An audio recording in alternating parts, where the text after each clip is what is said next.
आई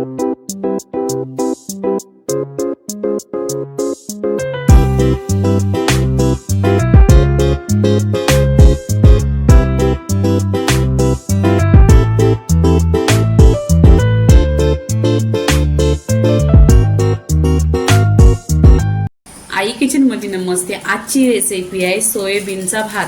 तर सोयाबीनचा भात आहे ना कुकरमध्ये बनवायचा आहे। सोयाबीन घेतलेले आहे 100 ग्राम, स्वच्छ धुतलेले आहेत आणि बॉईल करून घेतलेले आहेत। आणि तांदूळ पण आहे ना कोलंब्याचा तांदूळ आहे, त्यांनी एकदम बारीक आहेत, ते पण छान असं भिजवून घेतलेले आहेत। आता इथं कुकरमध्ये बनवायचं आहे। तर कुकरमध्ये आहे ना बनवायसाठी मी सामग्री सांगते। इथे गॅसवर कुकर ठेवलेली आहे। तर तुमच्याकडे आहे ना घी असलं तर घी टाका, नाही तर तेल टाकला तरी पण छान होतो। इथे मी 2 चमचा आहे ना घी टाकलेला आहे, त्याच्यामध्ये 2 चमचा तेल टाकायचं, मग टेस्ट खूप छान येतो। इथे आहे ना अख्खे आहेत ना गरम मसाला आहे, तेजपत्ता, दालचीन आणि लवंग, काली मिरी, हे सगळे गरम मसाले आहेत। इथे कढीपत्ता पण फ्रेश टाकलेला आहे, कारण ह्याने ना खुशबू छान येतो आणि टेस्टी होते। इथे आहे ना 2 ते 3 कांदा कट करून, इथे कांदा आहे ना गोल्डन कलरवर झालेला आहे। इथे आहे ना अद्रक आणि लसूण याची पेस्ट आहे 2 चमचा, ती पण छान अशी तेलावर परतून घ्यायची। आणि जेव्हा पण तुम्ही पुलाव बनवणार तेव्हा लसूण जास्त घ्यायची। इथे मी छोटी आकाराचे 2 टोमॅटो घेतलेत कट करून, हे पण आहे ना ह्याच्यावर तेलामध्ये परतायचं। आता इथे चवीनुसार मीठ टाकणार आहे, कारण मीठ टाकल्याने लवकर सॉफ्ट होतो। छान असं फिरवून घ्यायचं। इथे सुके मसाले टाकायचे आहेत।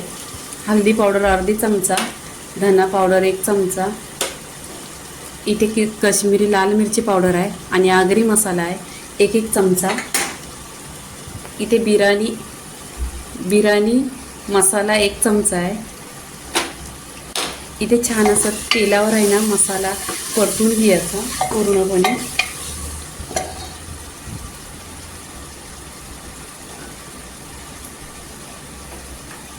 इथे कट केलेल्या हिरव्या मिरच्या टाकलेल्या आहेत, त्या पण छान अशा परतून घ्यायच्या।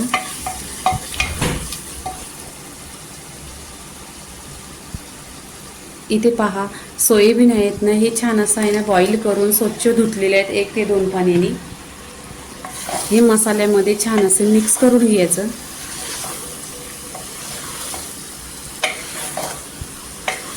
पूर्णपणे एकजीव करून घ्यायचं।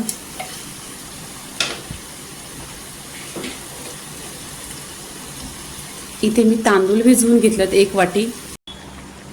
इथे आहे ना 1 वाटी तांदूळ टाकलेले आहेत, ते पण छान असं मिक्स करायचं। पूर्णपणे आहे ना मिक्स करून घ्यायचं, एकजीव करायचं। इथे पहा पूर्ण मसाला जो खाली कुकरमध्ये आहे तो मिक्स करून घेतलेला आहे पूर्णपणे। आणि तांदूळ धुताना त्यातलं पाणी पूर्णपणे काढायचं, सोयाबीनमधून पण पाणी काढायचं, नाही तर पाणी आतमध्ये गेल्यावर आहे ना ते जास्त पाण्यासारखं होईल भात। इथे पहा मी मिक्स केलेलं आहे। इथे आहे ना पाणी टाकायचं। आता तुम्ही वाटीने तांदूळ टाकलं, किती वाट्या टाकायचं तसं पाणी टाकायचं। इथे पहा 1 वाटी पाणी घेतलेलं आहे, 1 वाटी आणि अर्धी वाटी पाणी टाकलेलं आहे। आता छान इथे मिक्स करून घ्यायचं।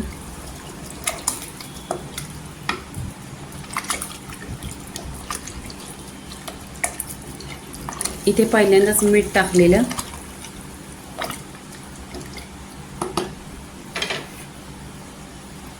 इथे कोथिंबीर टाकायची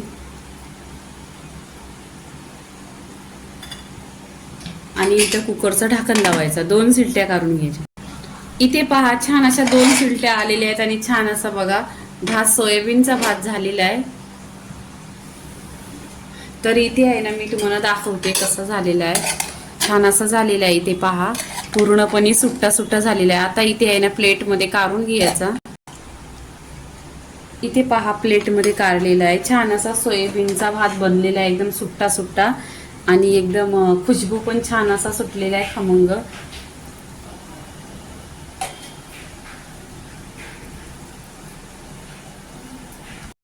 इथे पहा प्लेटमध्ये सोयाबीनचा भात पूर्णपणे रेसिपी इथे झालेली आहे। इथे आहे ना थोडीशी वरून कोथिंबीर टाकायची। आता इथे पूर्णपणे सोयाबीनची रेसिपी झालेली आहे। लाईक करा, शेअर करा, सबस्क्राईब करा आणि नेहमीच खात राहा। धन्यवाद।